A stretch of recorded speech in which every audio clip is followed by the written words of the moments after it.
डाइड्रोबोन 10 tablet progesterone group की एक hormonal दवा है जिससे केवल महिलाओं में इसके कहते हैं। जैसे अगर कोई महिला है जिसे बांझपन की समस्या है तो ये टैबलेट गर्भाशय के लिए गर्भ लाइनिंग को तैयार करके बांझपन को दूर करती हैं। ये पीरियड्स को रेगुलर करती है, क्योंकि महिला का अगर मंथली साइकिल सिस्टम अगर गड़बड़ है, खराब है, तो भी प्रेगनेंसी कंसीव करने में दिक्कत आती रहती है। तो ये आपके अनियमित पीरियड्स को सही करने में काफ़ी हेल्प करते हैं। और भी आपको पीरियड्स के दौरान ज़्यादा दर्द होता है, गर्भाशय से असामान्य तरीके से ब्लीडिंग होती रहती है, पीएमएस यानी प्रीमेंस्ट्रुअल सिंड्रोम की समस्याएं, एंडोमेट्रियोसिस की समस्याएं, आपको हार्मोन रिप्लेसमेंट थेरेपी हुई है, या फिर आपको बार बार गर्भपात हो जाते हैं, यानी आपको हर बार आपने प्रेगनेंसी कंसीव की है और वो हर बार मिसकैरेज हो जाता है, तो उस प्रेगनेंसी को रखने के लिए भी ये काफ़ी इफेक्टिव है।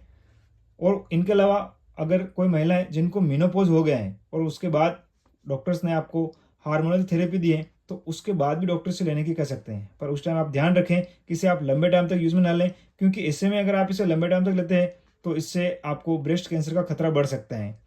कई महिलाओं को दिक्कत रहती है कि उनके पीरियड्स टाइम टू टाइम नहीं आते हैं।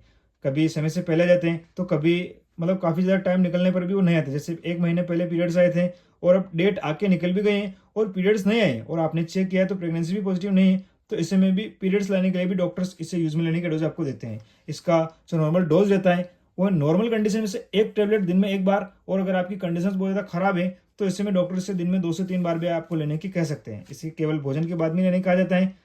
और इसकी जो ड्यूरेशन की अगर बात करें तो नॉर्मली इससे 5 से 7 दिन तक, और अगर आपकी कंडीशन बहुत ज़्यादा खराब है तो ऐसे में डॉक्टर से लंबे टाइम तक भी आपको लेने की कह सकते हैं।